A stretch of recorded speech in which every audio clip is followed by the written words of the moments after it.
I tried the Phosphene Ritual. Duct tape, yeah? I checked.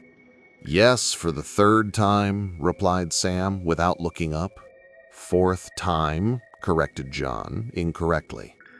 Look, it's important to check. If anything is missing, this will all be for nothing. No mistakes. This had to work. It'll be fine. Worst case, one of us makes a run back for something. We've got rope, a knife, blindfold, chalk, everything. And it's perfect weather, too. He was right. It was a thickly clouded night with 0% chance of rain. A new moon, too, as dark as possible. I wish we'd brought an extra knife. We had 2 ropes, but only 1 knife. I'd never even used a knife for anything but cooking. What if I broke it or something? Here we are, just coming up now. John pulled up to the lakeside, where, thankfully, there were no other cars. Right, lights off, phones too, I ordered. Sam rolled his eyes, but complied. John was already scanning the area. We waited 5 minutes, but didn't spot any phone screens or even the glow from a single cigarette. No teenagers. It was a weeknight after all. No one else here. Just us. The darkness pressed down. The black sky was too close. A low ceiling. Stifling. Claustrophobic. I felt self-conscious. We're alone, yeah? Whispered Sam. John grunted. Yeah, I breathed. Don't stand out. Stay quiet. We got out of the vehicle and gathered our gear without speaking further. It was hard to make out the trees on the other side of the water. This was technically a good thing. You guys wait here. I'm gonna find a tree. I'll come back once I've got one. Then we can do the rope. Wait, 5 minutes. I'll keep a timer. We don't need the time limit now, idiot. It can be like practice. Plus, don't want you getting lost in this, he said, gesturing. We'd never find you. God, fine. Just wait here, don't wander off. He nodded. Come on, Sam, let's get the camera done. Walking was too slow, but jogging felt inappropriate. Around the edge of the lake, turning back to check where the others were. The only thing visible was a pair of pinprick lights from their phone screens. Vague dark gray haze represented the sandy ground. A darker haze was the sky. The trees were black, and the lake itself was a gaping black hole, sucking in all the light. What should have been a reflective surface was impenetrable. The water still soaked into my sneaker, though. I suppose it was water after all. Once there was enough of a curve, I stopped my dumb jogging and crept over to the tree line. I read somewhere that tribal people and stuff who never use phones or computers have much better night vision. They can read a book on a night like this, apparently. I wonder if they'd be unable to do what we were trying then. The first thick tree I came to seemed good. I tried to push it, but it was sturdy, easily wider than me. Time for the chalk. Took you long enough, mumbled Sam when I got back. Did you mark one? Yeah, turn your phone off and look. Neither of them could see the X, eyes blinded by their phones. That was okay. I was the only one who needed to be able to see it. It took us a while to get the rope strung up. Turns out, rope gets a lot heavier once you drop some of it in a lake, and then it's really hard to have it pulled taut. But we managed. John asked, So we have to go away, right? I'm not walking into the forest like this. We'll drive a few minutes away. I nodded. That's fine. Now we actually need a timer. 15 minutes. Make sure you come back. You sure you'll be okay? You're not going to do anything stupid, are you? Asked Sam. It'll be fine. Just come back in 15 minutes, no earlier or later, and I'll tell you how it went, and you can watch it yourselves. Good luck. Be careful. It's dark, so just don't go anywhere. If we come back and you're not here, your mom will kill me. Once I couldn't hear the tires, I laid down on the cool sand, hands under my chin, pulled the blindfold half down.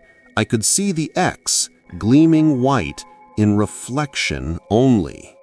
The solid barrier of the lake had a single weak point, and I could see right through it. Focus. Don't blink. Look at the X. As I stared, my eyes started making auras around the X, a kind of fuzzy smoke, pale gray in a world of pitch black. Keep staring. Don't look away. The black had little colors in it, indistinct blobs. I read that they're from the pressure of your eyeball inside the socket or something. The camera obviously wouldn't catch any of this. It was just a visual artifact, not real. The X was hard to make out now, having been almost completely consumed by the white haze that my eyes produced around it. Around it was the inky lake. Keep looking anyway. Don't change direction. Keep looking right through the lake.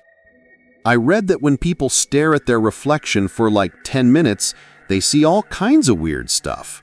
Human brains aren't good at keeping an image the same for a long time or something like that.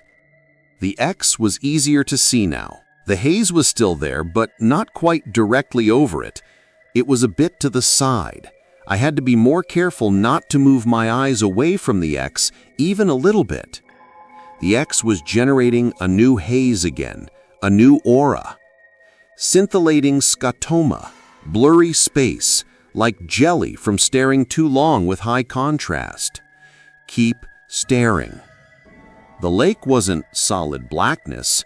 It was a hole, a giant pupil staring up into the empty sky, and I was piercing it with my gaze, eyes trained on the X. The new haze stayed around the X and grew, but the one on the side kept moving further away. It was agony not to look at it. The rope was there now, tied from the tree straight to me, and the haze moved towards the rope. This is it. It might actually be happening. Don't look away. Don't break eye contact with the X. In my periphery, the haze kept moving, slowly gliding across my sclera and began to shrink. Fuck. Wait, no. It was just getting thinner.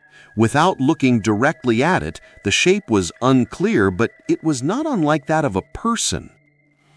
Look at the X. Keep the aura around it. Don't blink too much. The haze was clearly on the rope now, moving slowly. I could see it in the corner of my eye, in reflection only. There was something in the upside-down world of the lake. I should have checked the camera. Was it pointing straight or a bit down like I said? What if it didn't catch any of this? It was moving closer still. Clearly a person now, overall pale, with dark face and hands.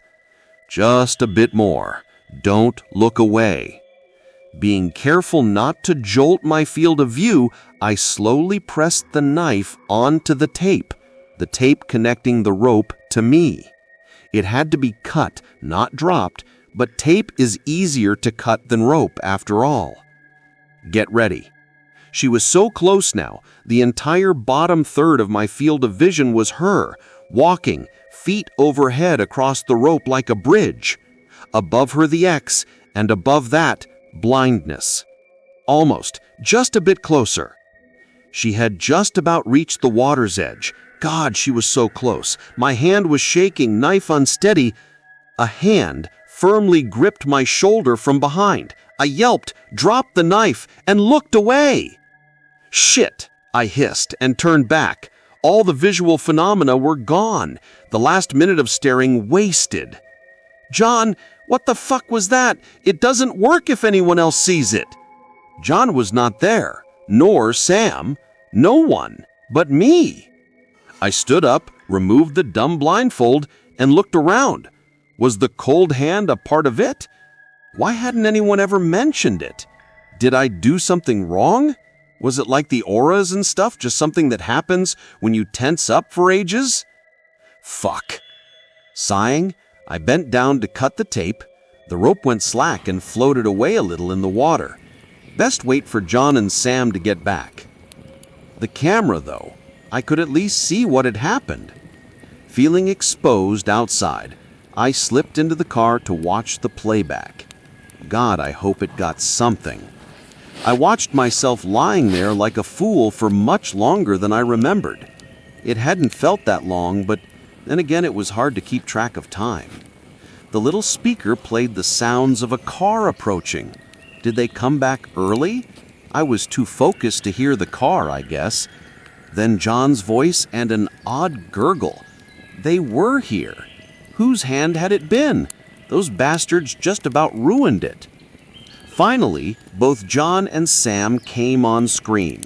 They weren't walking, gripping their throats, pulling themselves through the sand, grasping at the unoblivious me. Even with night view, it was too dark to see their expressions. On the tiny screen, I saw myself stand up, sigh, and reach down towards them both with the knife.